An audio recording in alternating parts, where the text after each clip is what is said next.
આગળ વધ્યા અને ખાસ કરીને આવતીકાલે હવે એવેન્યુ સુપરમાર્ટ્સ એટલે કે ડીમાર્ટના નંબર્સ આપણને આવતા જોવા મળશે. અનુમાન શું કહી રહ્યા છે જાણીએ. સહયોગી શ્રદ્ધા આપણી સાથે જોડાઈ ગયા છે. શ્રદ્ધા, ગુડ આફ્ટરનૂન. જણાવો, એવેન્યુ સુપરમાર્ટ્સના નંબર કેવા રહી શકે?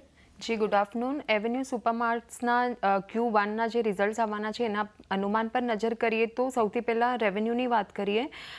Q1 FY26માં 16,380 કરોડ રેવન્યુ આવતા જોવા મળી શકે છે, જેની સામે Q1 FY25માં 14,070 કરોડ જોવા મળ્યા હતા, એટલે કે વાય ઓન વાય બેસિસ પર લગભગ 16.5%ની અપસાઇડ જોવા મળી શકે છે. પેટની વાત કરીએ તો Q1માં 820 કરોડ થતા જોવા મળી શકે છે, એની સામે પાછલા વર્ષમાં 774 કરોડ જોવા મળ્યા હતા. અહીંયા પણ 6%ની અપસાઇડ શક્ય છે.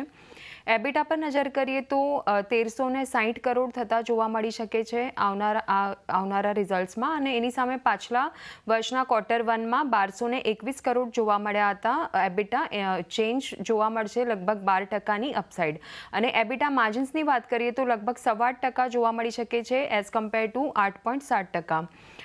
હવે સ્ટોર્સ એડિશન્સથી કન્સોલિડેટેડ આવક વચ્ચે એવું લાગી રહ્યું છે, અને ડીમાર્ટે Q-on-Q બેસિસ પર 9 સ્ટોર્સ એડ કર્યા છે હાલમાં, અને ટોટલ સ્ટોર્સ જે છે કંપનીના તે અત્યારે 424 છે.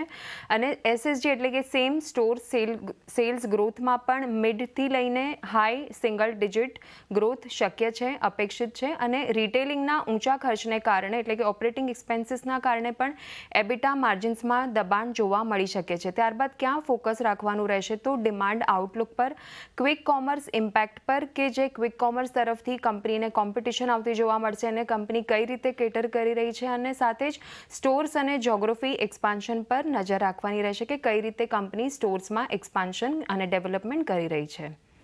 તો ખાસ કરીને મિશ્ર નંબર્સ કહી શકાય. માર્જિન થોડા ઘટ્ટા જોવા મળી શકે છે, પણ ઓવરઓલ નંબર્સ આપણને સારા આવતા દેખાશે. આભાર શ્રદ્ધા આપનો સમગ્ર માહિતી આપવા માટે. તો જે રીતે